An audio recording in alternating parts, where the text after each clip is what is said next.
Everyone, welcome back to SS classes. Today I will discuss the chapter number 2 kingdom classification. In this video we'll learn about 5 kingdom classification. Okay? तो कल हम लोगों ने पढ़ा था कि मीनिंग क्या है, कॉन्सेप्ट क्या है क्लासिफिकेशन का, क्लासिफिकेशन की ज़रूरत क्यों पड़ी, इसके एडवांटेज क्या है और कितनी कैटेगरीज में डिवाइड किया गया है क्लासिफिकेशन को. तो now we start 5 kingdom classification. Okay, so let study.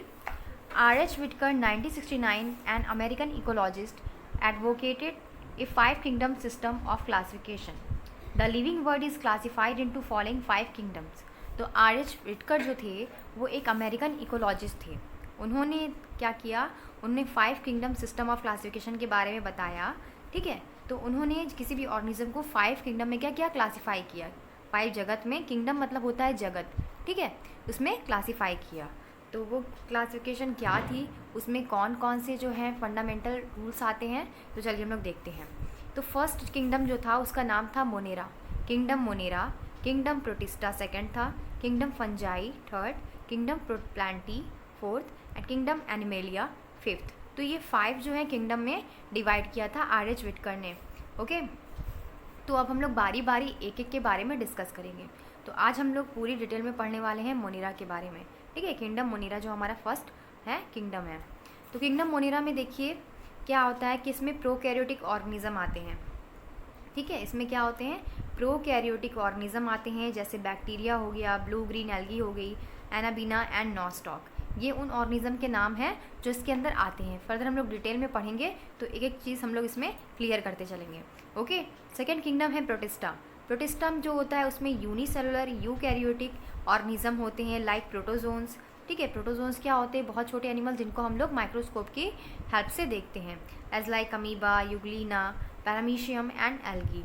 Okay, kingdom fungi. Kingdom fungi जो होते हैं इसमें multi cellular non green saprophytes आते हैं. नॉन ग्रीन मतलब जो ग्रीन नहीं होते, ऐसे फंजाई आते हैं. ठीक है, ये सेप्रोफाइट्स होते हैं. एंड फंजाई लाइक मशरूम हो गया, यीस्ट हो गया, ब्रीड, मोल्ड, ये सारे क्या होते हैं किंगडम फंजाई के अंदर रखे गए हैं. ओके, फिर है इसमें फोर्थ वाला हमारा किंगडम प्लैनेटी. किंगडम प्लैनेटी में है all multi cellular green plants आते हैं with autotrophic nutrition. Autotrophic nutrition क्या होता है, इसमें जो है ग्रीन प्लांट्स क्लोरोफिल की हेल्प से फोटोसिंथेसिस करते हैं. और फोटोसिंथेसिस जो होती है ये क्या करती है, फूड प्रोसेस का काम करती है, फूड बनाती है. किसके लिए, प्लांट के लिए. जितने भी ग्रीन प्लांट होते हैं उनमें फोटोसिंथेसिस के थ्रू ही उनका फूड बनता है. ठीक है, तो ये एडवांस फॉर्म था किंगडम का. कौन सा, किंगडम प्लैनेटी. नेक्स्ट है 5 वाला किंगडम एनिमेलिया. किंगडम एनिमेलिया जो होते हैं इसमें मल्टी सेलुलर ऑर्गेनिज्म आते हैं, एनिमल्स आते हैं. हेट्रोटॉपिक न्यूट्रिशन होता है. ऑटोट्रॉपिक्स का जस्ट अपोजिट होता है हेट्रोटॉपिक्स. हेट्रोटॉपिक्स मतलब जिसमें mode of nutrition different type का हो. ओके, तो उसे हम लोग बोलते हैं हेट्रोटॉपिक न्यूट्रिशन. सो यहाँ पर देखिए आपको क्लासिफिकेशन में दिया गया है ऑर्गेनिज्म में कौन कौन से जो प्रोकैरियोटिक होते हैं और यूकैरियोटिक. प्रोकैरियोटिक जो होते हैं उसमें सिर्फ एक ही किंगडम है, कौन सा, मोनेरा वाला. एंड यूकैरियोटिक्स में कितने किंगडम आते हैं, किंगडम प्रोटिस्टा आ गया, किंगडम फंजाई आ गया, प्लांटी, एनिमेलिया, ये सारे क्या हैं, यूकैरियोटिक हैं. ओके, तो इसमें क्या है, यूकैरियोटिक में क्या आते हैं, यूनिसेलुलर ऑर्गेनिज्म. यूनिसेलुलर ऑर्गेनिज्म जिसमें क्या हो, सिर्फ एक सेल से बने हो, जो जैसे kingdom protista. Multi cellular organism मतलब वो जो क्या हो, मोर देन 2 सेल से मिलकर बने हो. Cell in organism with cell wall. इसमें क्या होगी, सेल वॉल जो होगी इसके अंदर सेल जो होगी उसके अंदर सेल वॉल भी प्रेजेंट होगा. यहाँ पर cell organism without cell wall. ठीक है, उसमें एनिमेलिया वाला जो था उसमें वो ऑर्गेनिज्म आ गए जिनमें जो है सेल वॉल नहीं प्रेजेंट थी, सेल के अंदर सेल वॉल प्रेजेंट नहीं थी. तो सेल वॉल जिसमें प्रेजेंट थी उसमें 2 किंगडम आए, कौन कौन से, किंगडम फंजाई एंड किंगडम प्लैनेटी. ठीक है, organism which can not perform photosynthesis. तो फंजाई वाला क्या है, नॉन ग्रीन प्लांट होते हैं, जैसे इसमें क्या होता है कि फोटोसिंथेसिस प्ले नहीं करते ये. एंड किंगडम प्लैनेटी जो होते हैं ये ग्रीन होते हैं, इसलिए यहाँ पर क्या होता है कि फोटोसिंथेसिस का परफॉर्म करते हैं. इसमें मेनली इतने डिफरेंट है. आप लोग इस चार्ट को अच्छे से लर्न कर लीजिएगा. तो now start first kingdom, kingdom Monera. Okay, तो हम लोग किंगडम मोनेरा के बारे में डिटेल में पढ़ते हैं. तो सबसे पहले जान लेते हैं कि इसके कैरेक्टरिस्टिक फीचर क्या है. What is the characteristic feature of Monera. ठीक है, तो इसमें क्या क्या खासियतें थी. तो मोनेरास जो थे वो सिंपलेस्ट यूनिसेलुलर प्रोकैरियोटिक ऑर्गेनिज्म थे. सिंपल मतलब साधारण से, यूनिसेलुलर मतलब जो सिर्फ एक सेल से मिलकर बने हो. ठीक है, एंड प्रोकैरियोटिक ऑर्गेनिज्म थे. ठीक है, तो यहाँ पर जो था, they lack a defined nucleus and cell organs like endoplasmic reticulum, Golgi bodies, mitochondria and chloroplast. इसमें जो था न्यूक्लियस के साथ जो ऑर्गनल्स होते हैं, जैसे एंडोप्लाज्म हो गया, रेटिकुलम हो गया, गोल्जी बॉडीज़ हो गई, माइटोकॉन्ड्रिया हो गया, क्लोरोप्लास्ट हो गया, इसमें ये सब प्रेजेंट नहीं था। आपको मैंने क्लास 6 में एक टॉपिक पढ़ाया था, plant cells and animal cells, ठीक है। उसमें आप लोग को ये सारे जो थे endoplasmic reticulum, Golgi bodies and mitochondria, chloroplast, ये सारी चीज़ें आ रही थी। तो अगर आप लोग को ये सारी चीज़ समझ में नहीं आ रही हो तो आप लोग उसे देख लीजिएगा उस वीडियो को पहले, तो आप लोग को क्लियरली समझ में आ जाएगा। यहाँ पर मैं डिटेल में नहीं बता रही हूँ, ओके। तो यहाँ पर इतना बता दे रही हूँ कि क्या होता है कि यहाँ पर कमी, मतलब ये न्यूक्लियस सेल के अंदर, इन सारे ऑर्गेनिज्म के अंदर ये सारी चीज़ें नहीं पाई जाती हैं, ओके, किंगडम मोनेरा में। फिर है थर्ड टॉपिक के सेल वॉल जो होती है प्रेजेंट होती है सम ऑर्गेनिज्म में, कुछ ऑर्गेनिज्म में सेल वॉल प्रेजेंट होती है और कुछ ऑर्गेनिज्म में अब्सेंट भी होती है। बैक्टीरिया सेल वॉल जो होती है वो सेलुलोज से मिलकर बनी नहीं होती as in case of plant cells, क्योंकि प्लांट सेल में जो होते हैं वो क्या होती है, वो सेलुलोज से मिलकर बनी होती है उनकी सेल वॉल, जबकि बैक्टीरिया में ऐसा नहीं होता है। दे में ऑटोट्रॉपिक जो प्लांट सेल होंगे वो क्या होंगे, प्लांट्स वाले ऑटोट्रॉपिक होंगे, जैसे plants, blue green algae, some bacteria. कुछ बैक्टीरिया भी जो होते हैं वो ऑटोट्रॉपिक होते हैं, मतलब अपना फूड क्या होते हैं, खुद से प्रिपेयर करते हैं थ्रू द फोटोसिंथेसिस। और हेटरोट्रॉपिक, हेटरोट्रॉपिक न्यूट्रिशन का मतलब यहाँ पे पैरासिटिक, सेप्रोजोइक, सिम्बायोटिक रिलेशनशिप पाया जा सकता है। पैरासिटिक में क्या होता है कि जो ऑर्गेनिज्म है वो किसी ऑर्गेनिज्म पर डिपेंडेंट होता है। सेप्रोजोइक मतलब वो मरे हुए जीवों को खाते हैं। सिम्बायोटिक मतलब कि तुमको भी फ़ायदा हो और हमको भी फ़ायदा हो, ऐसे वाले ऑर्गेनिज्म, ठीक है, जो मतलब किसी को खाएं तो उसके ऊपर जिसके साथ रह रहे हैं उसके साथ रिलेशनशिप शो करते हैं, symbiotic relationship, okay. Example bacteria, Salmonella, typhi, Vibrio cholera and Escherichia coli, Mycoplasma and blue green algae और साइनोबैक्टीरिया एनाबिना। ये सारे इसके एग्जाम्पल हो गए किंगडम मोनेरा के, ठीक है। तो यहाँ पर देखिए आपको बैक्टीरिया का शेप अभी आपको दिखाती हूँ कि different shape of bacteria highly in large views. ये देखिए स्फेरिकल कोकाई है, स्फेरिकल मतलब थोड़े थोड़े मुड़े हुए। रॉड शेप बैक्टीरिया मतलब जिसका स्ट्रक्चर क्या हो, रॉड जैसा हो। स्पायरल मतलब जो क्या हो, राउंडेड हो, स्पायरल हो, सिकुड़े हुए हो। कॉमा शेप यानी जो कॉमा शेप हो उनको बोलेंगे। डिफरेंट टाइप ऑफ शेप है यहाँ पे, हाईली इन लार्ज व्यूज़। ये सारे जो है आपको माइक्रोस्कोप में इस तरीके से आपको बैक्टीरिया दिखाई देंगे अलग अलग शेप के। तो बैक्टीरिया जो होता है माइक्रोस्कोपिक, ए सेलुलर और सिंगल सेल्ड ऑर्गेनिज्म होते हैं। ये तो हम पढ़ते ही आ रहे हैं कि बैक्टीरिया जो होते हैं उनको हम लोग माइक्रोस्कोप में देखते हैं, वो ए सेलुलर होते हैं या फिर सिंगल सेल होते हैं, मतलब वो या तो एक सेल से मिलकर बने होते हैं, सिंगल सेल से मिलकर बने होते हैं, दोनों का बात एक ही है, ठीक है। दे में भी स्फेरिकल, वो स्फेरिकल हो सकते हैं यानी इस लाइक कोकाई। रॉड शेप जैसे बैसिलई, ठीक है। स्पायरल शेप यानी comma shape vibrio. They are found in everywhere, और ये हर जगह पाए जा सकते हैं, that is in air, soil, water, even the food we eat. कभी कभार क्या होता है जो हम फूड ईट कर रहे हैं उसमें भी। Some are also found our body, और कुछ बैक्टीरिया हमारे बॉडी में पाए जाते हैं। Some of them cause diseases, कुछ हमारे लिए क्या होते हैं, हार्मफुल होते हैं जो हमारे अंदर डिजीज़ कॉज करते हैं, और कुछ हमारे लिए फ़ायदेमंद होते हैं। फ़ायदेमंद कौन सा बैक्टीरिया होता है कि आप लोग बता सकते हैं, जो दही में पाया जाता है, लैक्टोबैसिलस, वो हम लोग के लिए फ़ायदेमंद होता है क्योंकि दही से जो होता है फर्मेंटेशन से बनता है, ठीक है। तो उस दही में वो बैक्टीरिया पाया जाता है लैक्टोबैसिलस, जो हमारे लिए क्या होता है, फ़ायदेमंद होता है, ठीक है। तो यहाँ पर क्या है, they are simplest prokaryotic organism. जो बैक्टीरिया होते हैं वो बहुत ही सिंपल होते हैं और प्रोकैरियोटिक ऑर्गेनिज्म आते हैं, ठीक है। दे लैक सेल वॉल और सेल ऑर्गेनल्स लाइक क्लोरोप्लास्ट। अभी मैंने ऊपर ही बताया था कि किंगडम मोनेरा में जो भी हैं, ठीक है। तो अभी हमने किंगडम मोनेरा की कैरेक्टरिस्टिक फीचर पढ़ लिए, अब उसमें कौन कौन से एनिमल आते हैं हम ये सारे पढ़ रहे हैं, चीज़ें पढ़ रहे हैं। तो बैक्टीरिया आता है उसमें, तो बैक्टीरिया की देखिए खासियतें इससे मिल रही है ना। ऊपर हम लोगों ने पढ़ा था कि जितने भी मोनेरा वाले ऑर्गेनिज्म होंगे उनमें chloroplast, mitochondria, endoplasmic reticulum, Golgi complex, ये सारा प्रेजेंट नहीं होगा, उसमें एब्सेंट होगा। तो एज लाइक उसके ये वाला जो बैक्टीरिया है उसमें भी ये कैरेक्टरिस्टिक मिला, इस वजह से इसको एक ही कैटेगरी में रखा गया, ठीक है। तो यहाँ पर देखिए न्यूक्लियस जो था वो एब्सेंट था। जेनेटिक मटेरियल उसमें से कोई एक था, या तो डीएनए या तो RNA, single circular DNA molecule. It lies near the centre of cell, जो क्या होगा, सेंटर ऑफ सेल में प्रेजेंट होगा। प्रोकैरियोट बैक्टीरिया जो होते हैं वो have ribosomes for protein synthesis.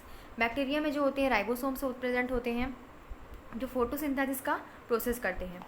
ये देखिए स्ट्रक्चर ऑफ बैक्टीरियम यहाँ पे दिया गया है आपको, प्लाज्मा मेम्ब्रेन, यहाँ पर एक एक स्ट्रक्चर दिया हुआ है क्लियरली। कैप्सूल वॉल है, पिली है, पिली जो होती है हेयर लाइक स्ट्रक्चर होते हैं जो बैक्टीरिया को मूवमेंट में हेल्प करते हैं। फ्लैजलम जो होता है वो थोड़ा सा उसको फूड एब्जॉर्ब करने में हेल्प करता है। ये प्लाज्मिड वगैरह और जो न्यूक्लिक एसिड, डीएनए, ये सारे जो है उसके डीएनए मटेरियल हैं, ओके। तो यूज़फुल बैक्टीरिया, अब हम लोग देखते हैं कि कौन कौन से बैक्टीरिया जो हैं वो यूज़फुल होते हैं। तो बैक्टीरिया जो होते हैं बहुत ही इंपॉर्टेंट रोल प्ले करते हैं मेडिसिन में, एग्रीकल्चरल में, इंडस्ट्री में and maintaining the clean environment, और कभी कभार ये हमारे इन्वायरमेंट को क्लीन करने में भी काफ़ी ज़्यादा हेल्पफुल होते हैं। इन मेडिसिन में ये किस तरीके से हेल्पफुल होते हैं?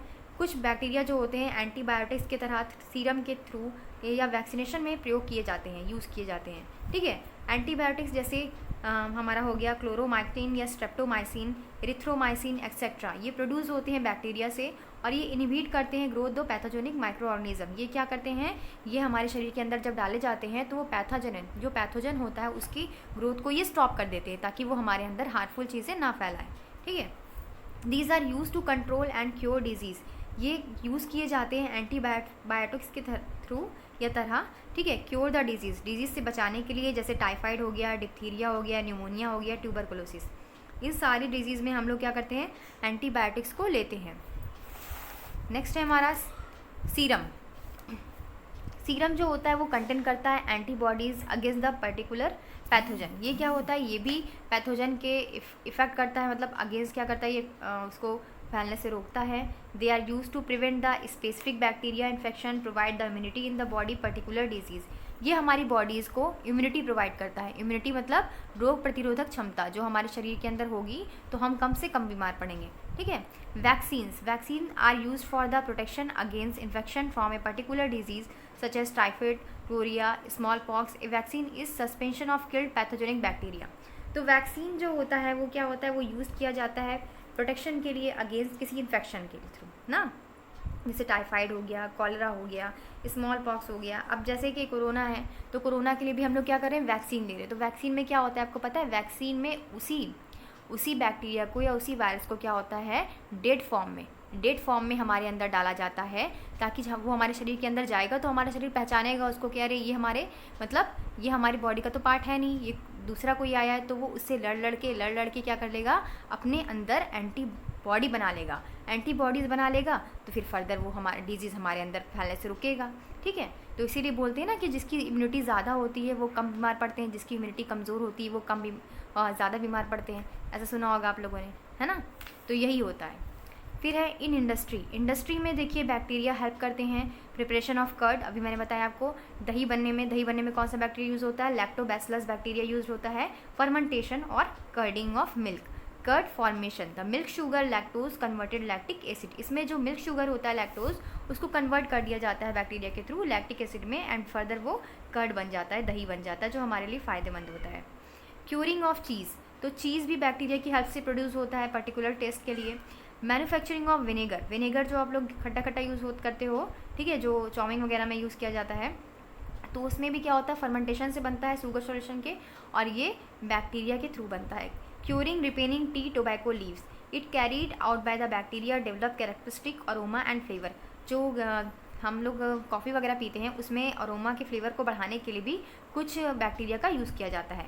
टैनिंग ऑफ लेदर, कुछ मतलब टिश्यूज़ जो होते हैं हेयर के, उनको मूव करने के लिए मैमल्स की स्किन से फर्मेंटेशन के लिए बैक्टीरिया की हेल्प ली जाती है। रेटिंग ऑफ फाइबर का यूज़ किया जाता है हेम्प में, जैसे fibres done by water bacterium, Clostridium bacterium, fibres making ropes line etcetera. ठीक है, ये सभी बैक्टीरिया के रूप हैं। Manufacturing of alcohol and acetone, कुछ बैक्टीरिया जैसे क्लॉस्ट्रीडियम एसिटिलोबोरेरियम यूज होता है production of alcohol, acetone and acetic acid. Formation of biogas जो होता है गोबर गैस जिसे बोला जाता है, ये डिकम्पोजर होता है और ये एनिमल्स से मिलता है हमें, जैसे काउ से, बुफैलो से, ह्यूमन बींग से। ये जो होता है इसका इन्फ्लेमेबल यूज़ किया जाता है कुकिंग के लिए and liquid and solid product जो होता है मैन्योर किया जाता है इसको फील्ड में। ओके, चलिए बच्चों हम लोग देखते हैं इन एग्रीकल्चर में बैक्टीरिया जो है या फिर जो किंगडम बोल रहे हैं वो किस तरीके से काम करते हैं। तो certain form of bacteria have की रोल इन एग्रीकल्चर। ठीक है, मतलब कुछ बैक्टीरिया जो होते हैं वो खेती किसानी में बहुत काम आते हैं। कैसे, तो देखिए सबसे पहला यहाँ पे दिया हुआ है नाइट्रोजन फिक्सेशन। नाइट्रोजन फिक्सेशन में क्या होता है कि एक राइजोबियम बैक्टीरिया जो होता है वो एक मतलब प्लांट है, लेग्यूम्स, उसकी रूट में प्रेजेंट होता है और ये क्या करता है कि उसके साथ रहकर एटमॉस्फेरिक नाइट्रोजन को कन्वर्ट करता है नाइट्रेट्स में। नाइट्रेट्स जो होती है वो प्लांट्स की फर्टिलिटी को बढ़ा देते हैं, मतलब जो सॉइल होती है उसको बहुत ज़्यादा उपजाऊ बना देते हैं ताकि वो प्लांट्स जो अच्छे से वहाँ पर ग्रो कर पाएँ। ठीक है। तो ये नाइट्रेट्स जो होते हैं वो यूज़ किए जाते हैं बाद में प्लांट्स के द्वारा, ठीक है। तो ये प्रोसेस जो होता है converting free atmospheric nitrogen into the soil suitable like nitrates which can be use by plants called nitrogen fixation. जो नाइट्रेट्स को क्या होना, चेंज होना, नाइट्रोजन फिक्सेशन में हेल्प करना, इसे ही हम लोग क्या बोलते हैं, नाइट्रोजन फिक्सेशन बोलते हैं। एंड दिस प्रोसेस जो होता है ये नाइट्रिफिकेशन के द्वारा होता है। नाइट्रिफिकेशन क्या होता है, nitrification is the process of conversion of ammonia from soil to nitrate nitrobacteria called nitrification. यहाँ पर क्या होता है, इस प्रोसेस में कन्वर्जन होता है अमोनिया का सॉइल से, वो नाइट्रेट से चेंज होती है बैक्टीरिया के द्वारा, ठीक है। तो बैक्टीरिया क्या करता है कि जो अमोनिया होती है उसको नाइट्रेट में कन्वर्ट करके फिर नाइट्रिफिकेशन करता है, उसे हम उस प्रोसेस को बोलते हैं नाइट्रिफिकेशन। नेक्स्ट है हमारा डीनाइट्रिफिकेशन। डीनाइट्रिफिकेशन में क्या होता है, the process of conversion of nitrate from waste and dead bodies into nitrogen gas is called denitrification. वो प्रोसेस जिसमें कन्वर्जन होता है नाइट्रेट्स का वेस्ट प्रोडक्ट से या फिर डेड बॉडीज से नाइट्रोजन गैस में, उसे हम लोग बोलते हैं डीनाइट्रिफिकेशन, ठीक है। इसमें जो भी कैरिड आउट होते हैं जैसे फ्री लिविंग जो होते हैं, ठीक है, बैक्टीरिया जैसे सूडोमोनास, इसमें हेल्प करता है। हार्मफुल बैक्टीरिया, ये सारे बैक्टीरिया जो थे वो तो हमारे लिए क्या थे, हेल्पफुल थे। अब हम लोग देखेंगे कि हार्मफुल बैक्टीरिया कौन कौन से हमारे लिए। तो harmful bacterias activities of can be discuss as follows. First है इसमें डिजीज़। तो bacteria can cause many serious diseases in humans, animals and plants. Food spoilage, जैसे बैक्टीरिया स्पॉयल कर देता है कुक फूड को, जैसे fruits, milk, vegetable, butter, fish, meat, particularly during summer month, ठीक है। गर्मी के दिनों में भोजन क्या होता है, फूड जो होता है वो बहुत ज़्यादा सड़ता है। क्यों? क्योंकि उसमें क्या होते हैं कि कुछ ऐसे बैक्टीरिया होते हैं जो फूड को क्या करते हैं, ख़राब कर देते हैं, ठीक है। जैसे बायो वेपन्स, कुछ पैथोजेनिक बैक्टीरिया जो होते हैं वो टॉक्सिन होते हैं, मतलब उनके अंदर क्या होता है, जहर होता है। यूज्ड बायो वेपन्स, वो बायो वेपन्स के थ्रू यूज़ किए जाते हैं, जैसे bioterrorism. Bacillus anthrax and causes anthrax is one of the pathogenic bacterium. Similarly उसी तरीके से बैक्टीरिया जो होते हैं कुछ जैसे कॉलरा कॉज करते हैं, जैसे cholera, botulism and poliomyelitis is use to bio weapons. ये सारे क्या होते हैं, बायो वेपन्स, यानी कि एक टॉक्सिन की तरह यूज़ किए जाते हैं। तो कुछ डिजीज़ यहाँ पर दिए हुए हैं जो बैक्टीरिया से ह्यूमन में कॉज होते हैं। यहाँ पर डिजीज़ दिए हैं और यहाँ पर कॉज दिया गया कि वो किसके द्वारा कॉज होते हैं, किस बैक्टीरिया के द्वारा कॉज होते हैं। तो कॉलरा जो है वो विब्रियो कॉलराई के द्वारा हमें कॉज करता है। डिप्थीरिया जो होता है Corynebacterium diphtheriae. Dysentery bacillus dysenteriae. Pneumonia Streptococcus pneumoniae, ठीक है। टिटनस यहाँ पे Clostridium tetani. Tuberculosis bacillus tuberculosis. Typhoid bacillus typhus, ठीक है। ट्यूबरकुलोसिस में क्या होता है, टीबी हो जाता है, जो खांसी होती है सूखी उसे बोलते हैं टीबी, ठीक है। कॉलरा वगैरह और डिप्थीरिया, डिसेंट्री, ये सारे जो हैं बाकी वो पेट से रिलेटेड यानी स्टमक से रिलेटेड डिजीज़ है जो बैक्टीरिया के द्वारा क्या होते हैं, कॉज होते हैं। तो आज हम लोगों ने किंगडम मोनेरा के बारे में काफ़ी ज़्यादा पढ़ लिया है। ये सारी बातें किस बारे में हो रही थी, किंगडम मोनेरा के बारे में। किंगडम मोनेरा के कैरेक्टरिस्टिक फीचर हम लोगों ने पढ़े हैं, उसमें कौन कौन से एनिमल आते हैं, मेनली बैक्टीरिया आते हैं, ठीक है। तो बैक्टीरिया के बारे में पढ़ा है कि उसका क्या यूज़फुल, कौन से बैक्टीरिया होते हैं और कौन से हार्मफुल बैक्टीरिया होते हैं और कौन से बैक्टीरिया से कौन से डिजीज़ कॉज होते हैं। तो आपको इतना अच्छे से याद कर लेना है। नेक्स्ट वीडियो में हम किंगडम प्रोटिस्टा के बारे में डिस्कस करेंगे। तो आपको मेरी वीडियो थोड़ी सी भी अच्छी लगी हो या फिर ये आप लोग के लिए थोड़ी सी भी हेल्पफुल हो तो इसे अपने दोस्तों के साथ ज़रूर शेयर कीजिएगा। Thank you, keep watching.